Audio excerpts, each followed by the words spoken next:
আসসালামু আলাইকুম ওয়া রাহমাতুল্লাহি ওয়া বারাকাতুহু। ইন্নাল হামদালিল্লাহ ওয়াসসালাতু ওয়াসসালামু আলা রাসূলিল্লাহি ওয়া বা'দ। আজকে আলোচনা করব বালা মুসিবত হইতে রক্ষা পাওয়া এবং দুর্ঘটনা হইতে নিরাপদে থাকার আমল।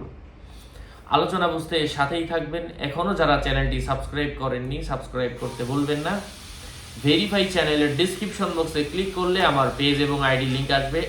এটা ছাড়া আলাদা অন্য কোনো পেজ নেই, আইডি নেই, ইমো নেই, হোয়াটসঅ্যাপ নেই, টিকটক নেই।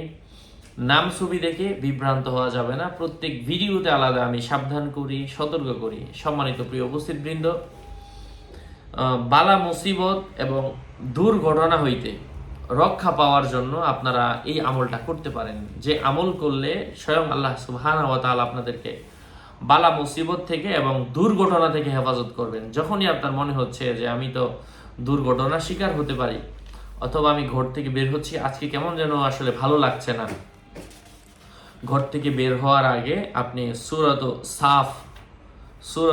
সাফ এই সূরাটা একবার তেলাওয়াত করে সমগ্র শরীরের মধ্যে একবার ফু দিয়ে বের হয়ে যাবেন। অর্থাৎ একবার ফু দিয়ে সমগ্র শরীর এভাবে মুছে দিবেন। আল্লাহ পাকের অশেষ রহমে আল্লাহ পাক আপনাকে নানান ধরনের বিপদ আপদ থেকে এবং দুর্ঘটনা থেকে হেফাজত করবেন ইনশাআল্লাহ।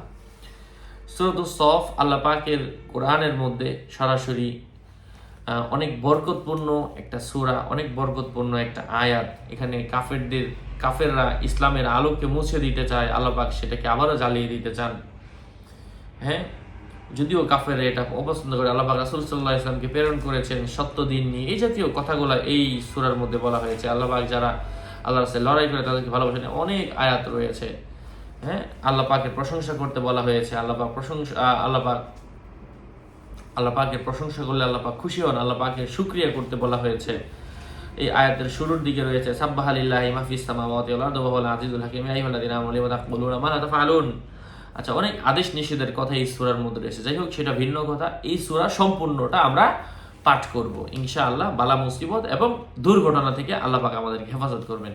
আমি মধ্যে যে আয়াতগুলো বললাম এগুলো পড়ার দরকার নেই, এগুলো হচ্ছে উদাহরণ দিলাম যে এই সূরার মধ্যে কি কি রয়েছে।